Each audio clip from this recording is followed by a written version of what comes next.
The Chicago Bears finally get a win at Soldier Field for the first time since September of 2022. They beat the Las Vegas Raiders by a score of 30-12 on the backs of a great defensive performance, a elite run game, and a strong performance also managing the game by rookie quarterback Tyson Bagent. What's going on, guys? I'm back with another Chicago Bears post-game reaction video, which I'll be doing after every single Bears game this year. So subscribe to my channel if you guys want my thoughts before and after each Bears game. And man, hype me up Tyson Bagent, okay? I know that this kid didn't have to do too much in this game. He only passed for 162 passing yards, 1 passing touchdown. We didn't really ask him to do a whole lot down the field. He did not have a single pass attempt of above 15 yards, so he mostly was just managing the game. But guys, I have to give major props to this kid because he came from a Division II college.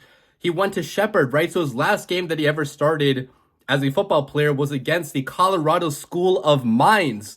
The Colorado School of Mines, going from that to the NFL, that is a big freaking deal. And the fact that this kid was confident, he knew what he was doing out there, he could manage the game even though he didn't do a whole lot, that's still really damn impressive. And I gotta tip my cap to Tyson Bagent, okay? He did not look like a rookie quarterback whatsoever in this game, okay? I've seen many rookie quarterbacks play over my time watching the NFL, and oftentimes they're jittery in the pocket, they hesitate to go through their reads, they hesitate to get the ball out quickly, they struggle with turnovers. But in this game, man, even though I know we didn't ask him to do a whole lot, he managed the game like a pro, and I'm really happy for him, okay? He was a 0-star recruit out of high school. He went to Division II. He had to earn his way, fight his way to the top to even get this opportunity to start in the NFL, and he made the most of that opportunity. And I'm not sure what the future holds for this kid, if he's going to be a backup only for the Bears, which is probably going to be the case, right? Like, we should not overreact too much to a game in which our quarterback only threw for like 160 passing yards and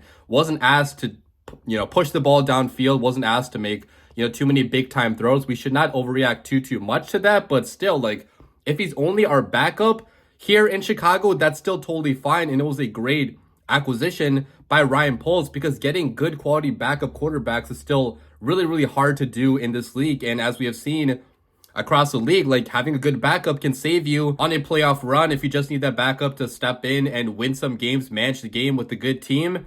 I really feel like Tyson Bagent can be that guy for the Chicago Bears. And again, he has big limitations, as a starter long term. Like, I'm not sure he has a good arm. I don't think he does, right? Because the Bears took him out on the Hail Mary attempt in the first half, partly because Tyson Bagent doesn't have the best arm strength. But arm strength also is not everything, guys. Like, we've seen other quarterbacks in this league still succeed with lesser arms because they're accurate, they're quick decision makers, and they can distribute the ball efficiently to their playmakers in space, which is still what being a quarterback is at the end of the day. So again, I'm not having a QB controversy discussion in this video because I think it's way too early to say that. And I think Fields is coming back down the stretch eventually, no matter what. Okay, he's not undergoing surgery, so Fields definitely is going to be back, whether you like that or not. And we'll see him, try to, build his case to be the Bears' long-term quarterback, Justin Fields, that is. But, if that doesn't happen, if he has to miss more games than we thought, Tyson Bagent still could be,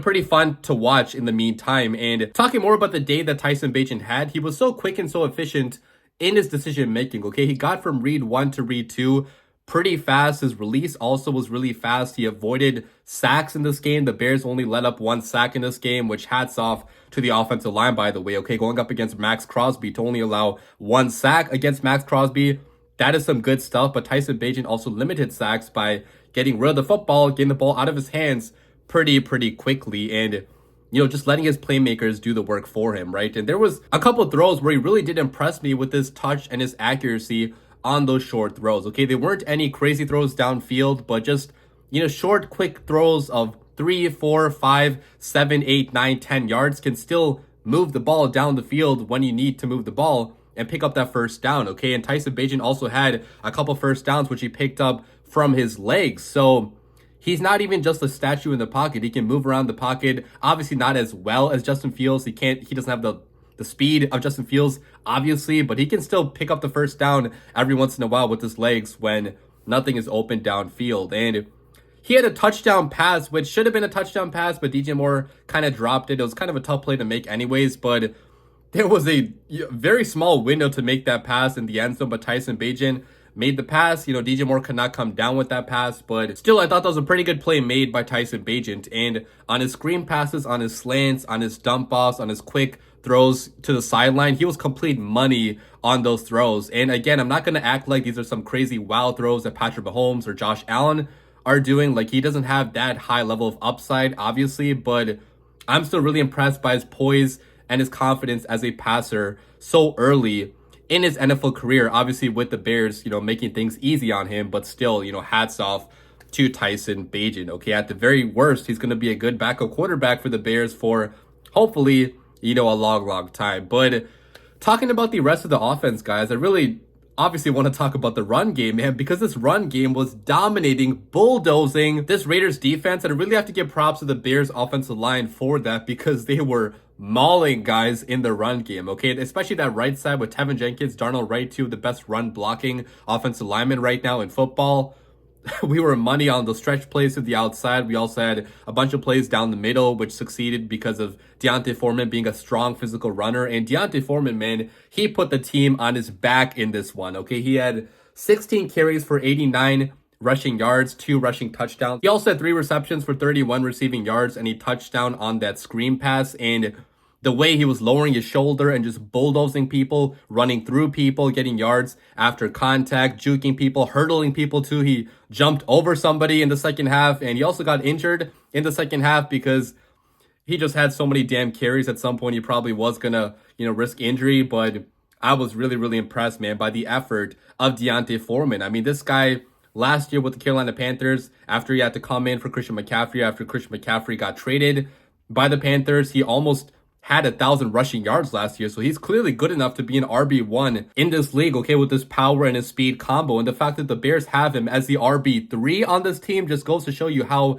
elite the Bears running back depth is on this team, which hats off to Ryan Poles, man, for getting multiple good backs on this team, because running back is a position where injuries do happen pretty frequently. And I want to talk about the backup too, Darrington Evans, who is a Madden streamer who's big on the, I know he's big in the Madden community for, playing Madden, but he's also a good football player too, man, because he had 14 carries for 48 rushing yards. Not the best yards per carry, obviously, but still, he had a couple plays where he got a lot of yards after the contact, especially in that second half for the few, plays where D'Onta Foreman had to go out because of injury. So even our RB4 was succeeding as a runner, which just goes to show you how strong the blocking was up front, how good the scheme was also by Luke Getsy, that we're getting multiple backs, down to our RB4, still getting good amount of production in the system. And there was a drive in the second half where I think it was like a 10 plus play drive that went on for like a very long time, where we just imposed our will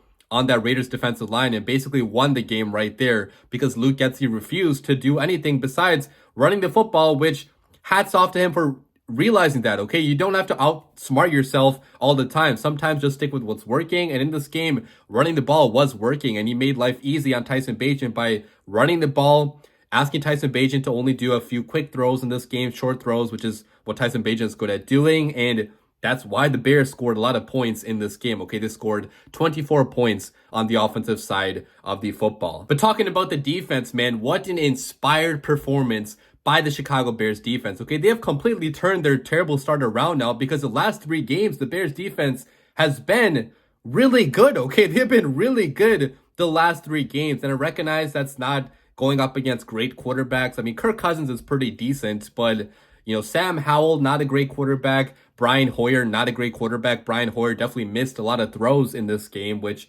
going up against a better quarterback, we definitely would have allowed some more points in this game. But this just really seems like a totally different Bears defense right now, okay? There's still some struggles going on. Like, we still can't really get pressure, only sending 4. We do have to blitz to get any pressure, to get sacks on the quarterback. So there's still long-term issues here on this defense. By no means is it good or like top 10 right now. But if they keep on playing like this, with that zone coverage in which, we're slowly just forcing the opponent to make mistakes over time by not allowing any big plays downfield, I mean, this style of defense can still work, okay, if our secondary does keep on playing as physical as they've been playing the last 3 weeks, okay? And I really do think that getting Kyler Gordon back, getting Jalen Johnson back, obviously has been really big for this defense, because that's 2 of our most talented guys in the secondary right there, and both of them played really good for the vast majority of this game. Okay, Kyler Gordon, I again did not call out his name basically at any time in this game. And if you're a cornerback, you don't get your name called out,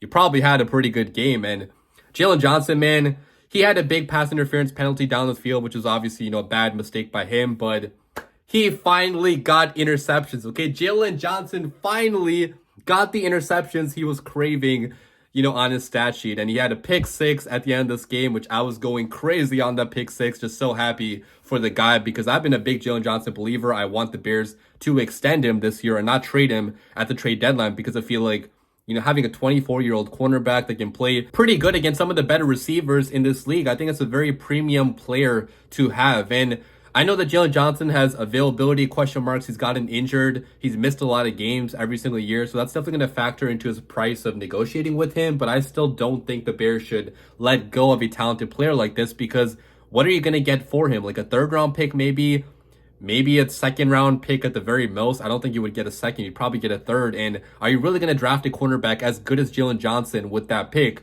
Probably not. So keep Jalen Johnson, Ryan Poles. Okay, I really hope that we do keep this guy. And obviously, he got another interception at the end of this game to again add to his stat total, which was just a, basically a jump ball by, was that Aiden O'Connell on that last play? I don't even remember. I think it might have been Aiden O'Connell, the rookie in there, or whoever it was, threw a jump ball. Jalen Johnson went up and got it and got 2 interceptions on the day. Okay, what a good day by Jalen Johnson. I also want to give some love to Tyreek Stevenson, the rookie cornerback too, because aside from a couple slip-ups going up against Davante Adams, one of the best receivers in the league, and aside from him getting pretty lucky by having Davante Adams drop a wide open pass in the end zone on a play in which he did get cooked at the line of scrimmage, he played pretty good throughout the other parts of this game. And for a rookie cornerback, that's all you can really ask out of him. Okay, he had a bunch of physical plays where he got a hand on the ball and trailing Davante Adams, made a play on that ball and didn't allow Davante to do too much in this game, right? I mean, at the beginning of the game, they definitely were targeting him a lot and Davante had like 4 catches to,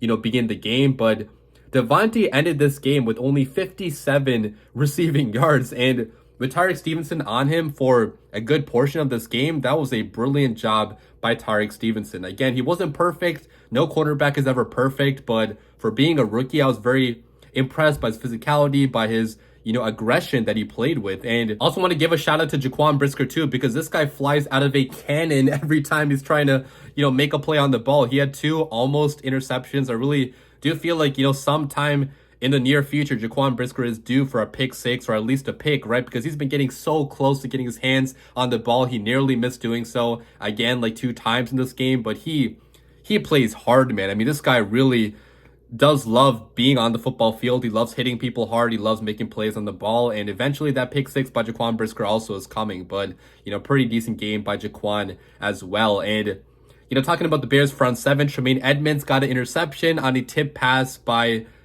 That actually was, I think, just a drop ball by Josh Jacobs. Okay, so Tremaine got a little bit lucky being in the right place at the right time, but hats off to him for having the awareness to catch that ball and make it go the other way. Tremaine Edmonds has been having better games as of late as compared to his start to the season, which was pretty bad, but last 2 games, man, back-to-back turnovers forced by him. Definitely getting more comfortable in the system, and with the long arms that he has, that freakish build that he has, he could be making a lot more big-time plays for this Bears defense in the near future. I also want to give some love to Jack Sanborn, man. He had a big-time play in the red zone where he had a really good run stuff. He read the play there phenomenally. Ended up being a loss of 5 yards, so great, strong physical play by our linebacker there. Jack Sanborn has been getting looked over this year because we have other guys now, TJ Edwards, Tremaine Edmonds, bigger name guys, but Sanborn has quietly been playing pretty good when he's been on the football field. So, hats off to him as well. And on the defensive line, man, there was a sack that Justin Jones got. He finally did something. I'm still not a big fan of Justin Jones. His splash plays are too far and few in between, but he had a good play today and played,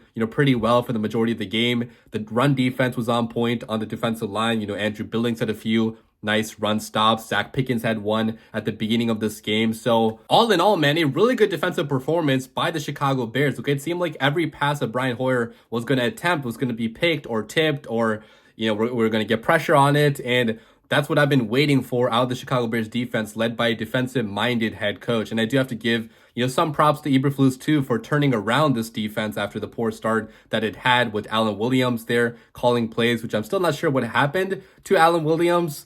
They never said what happened, but I don't really care at this point because Eberflus has been getting better performances out of this defense. I still don't think Eberflus is a great head coach. Maybe he is a good defensive coordinator. Okay, it still remains to be seen if he can be a good coach because so far he still has a very bad winning percentage, but there's still a lot of games left this season. We still have more than half of the season left. So technically there's still a chance to prove himself as a head coach if he wants to. And if the Bears do go on a run now, which is still getting way too ahead of myself. Okay, we just won one game against a bad team with a bad quarterback. So don't freak out and think the Bears are back yet, because I promise you, every time I think that, the Bears disappoint me the following week. So, I'm still not having high hopes for the Bears the rest of the year.